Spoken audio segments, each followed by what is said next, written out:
Assalamualaikum warahmatullahi wabarakatuh.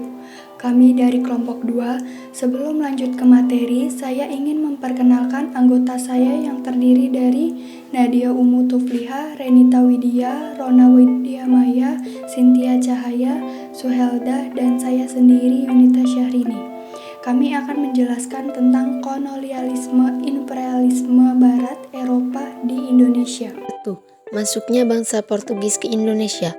Portugis masuk ke Nusantara Indonesia di bawah pimpinan pelaut terkenalnya Afonso de Albuquerque pada tahun 1453 sampai 1515. Afonso arsitek utama ekspansi Portugis ke Asia serta orang Eropa pertama yang memulai kolonisasi Eropa selama berabad-abad di atas Nusantara. Ia tiba pada awal Juli 1511 dan pada tanggal 10 Agustus 1512 Malaka ditaklukkan.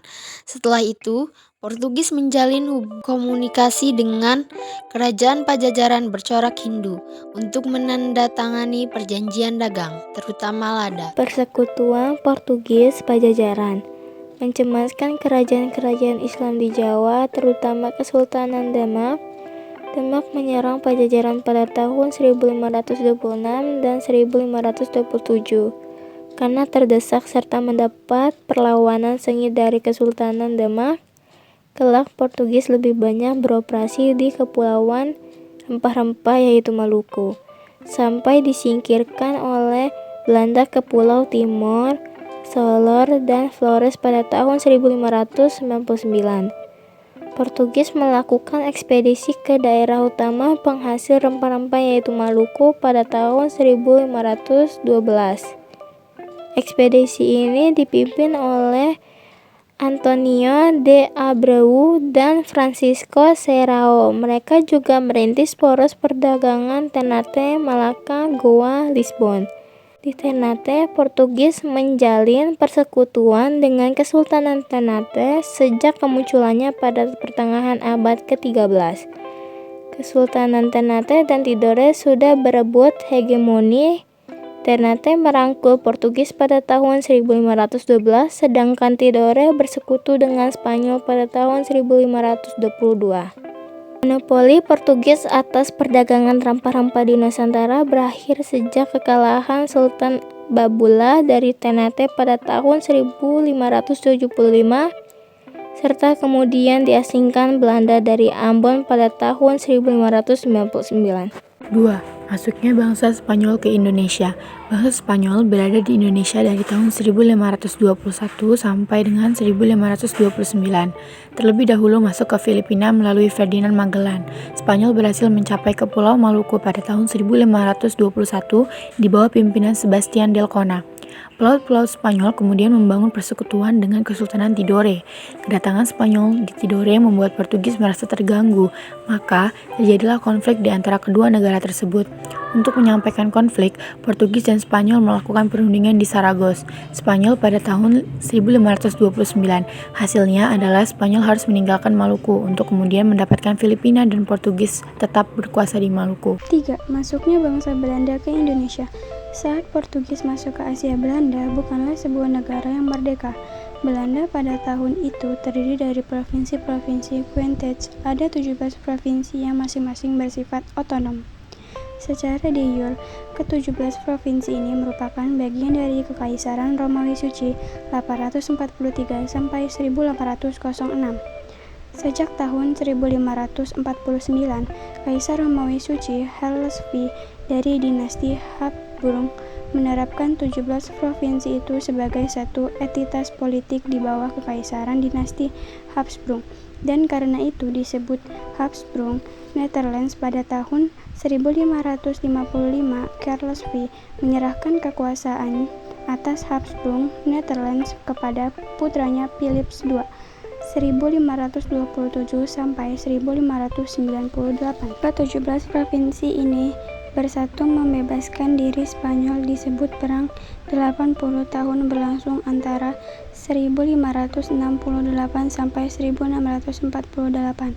Pada tahun 1581, mereka mendeklarasikan kemerdekaan dari Spanyol dan langsung membentuk Republik Belanda dengan pemimpin pertama William of Orange 1533 sampai 1584. Sebelumnya, pada tahun 1580, Spanyol dan Lisbon menduduki Portugis, termasuk kota perdagangan terbesar di Portugis saat itu. Raja Spanyol, Philip II, yakini pemberontakan Belanda akan padam sendirinya jika perekonomiannya rapuh, dilakukan dengan penutup aksesnya ke pusat perdagangan, yaitu Lisbon. Namun, perkiraan Philip II meleset. Langkah tersebut membawa dua berkat tersembunyi bagi Belanda. Pertama, Belanda semakin gencar berjuang hingga mendeklarasikan kemerdekaan pada tahun 1581.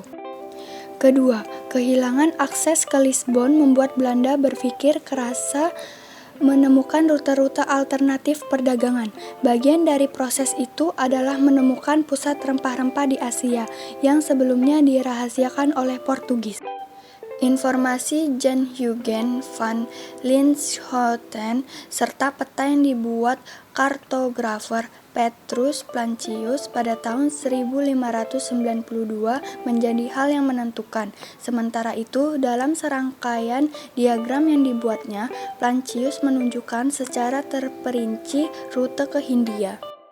Kedua, informasi itu diperkuat lagi dengan informasi Cornelis de Houtman 1565 sampai 1599 yang pada tahun yang sama 1592 diutus para pedagang Amsterdam ke Lisbon, Portugal untuk menemukan sebanyak mungkin informasi mengenai kepulauan rempah-rempah. Pada pedagang Belanda memastikan Banten sebagai tempat yang paling tepat untuk membeli rempah-rempah. Pada tanggal 2 April 1595, berangkatlah ekspedisi pertama Belanda di bawah pimpinan Cornelis de Houtman. Rombongan tiba di Banten pada bulan Juni 1596. Rombongan ini gagal menancapkan kaki di Nusantara karena mendapat resistensi yang kuat dari Kesultanan Banten, terutama karena sikap rombongan yang angkuh dan kasar. Ekspedisi kedua terjadi dalam kurun waktu 1598 sampai 1600 di bawah pimpinan J.C. Vaneck. Vaneck disambut baik oleh Sultan Banten. Alasannya politis. Beberapa bulan sebelumnya, Banten terlibat perang dengan Portugis yang merugikan Banten. Belanda diharapkan menjadi sekutu mereka melawan Portugis. Vaneck memerintahkan sebagian kapal ke Maluku di bawah pimpinan Wouter van Warwijck. Mereka tiba di Ambon pada tahun 1599, lalu ke Ternate dan Kepulauan Belanda. Di Ternate maupun di Belanda disambut dengan baik. Pada tahun 1605, Belanda berhasil memaksa Portugis menyerahkan pertahanannya di Ambon. Pada tahun 1623, Kepulauan Banda dikuasai. Sejak saat itu, Belanda sepenuhnya memonopoli perdagangan rempah-rempah di Kepulauan Maluku.